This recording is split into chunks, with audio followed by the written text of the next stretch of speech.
네, 첫 영수회담에서 양측 모두 성과를 이룰지 주목되는 가운데 과거 사례도 조명되고 있습니다. 극심했던 갈등이 타협으로 이어진 적도 있고 갈등 심화는 물론 당내 여론까지 악화한 사례도 있었는데요. 살펴보겠습니다.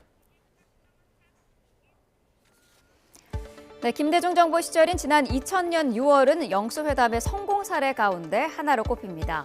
지금과 같이 정부와 의료계 갈등이 폭발했던 의약 분업 사태 당시 진행이 됐는데요.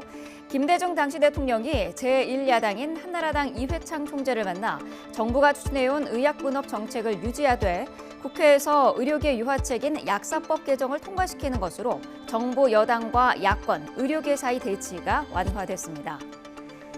반면 실패 사례로는 노무현 정부 시절인 2005년이 거론됩니다. 당시 노무현 전 대통령은 소선거구제에서 중대선거구제로 바꾸는 선거제 개편을 추진하고 있었는데요. 이를 위해 당시 한나라당 박근혜 대표와 영수회담을 통해 장관직 임명권까지 제안했지만 대화 결렬은 물론 당내 반발까지 샀습니다. 과거를 보면 대통령과 제1야당 대표가 대면하는 일이 그리 잦은 일은 아니었습니다. 역대 영수회담 사례를 보면 가장 최근인 문재인 정부 때 1회, 박근혜 정부 시절에는 없었고 이명박 정부가 3회, 노무현 정부가 2회 있었습니다.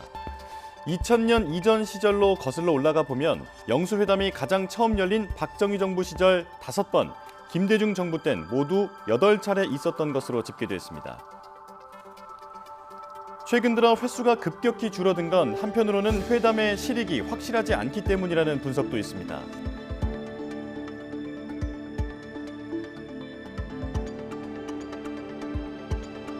실제로 이번 영수회담 의제로 유력하게 떠오르는 이재명 대표의 1인 25만 원 상당의 민생회복 지원금과 해병대 최상병 특검 모두 윤석열 대통령이 추구해온 국정기조와는 정반대이기도 하죠.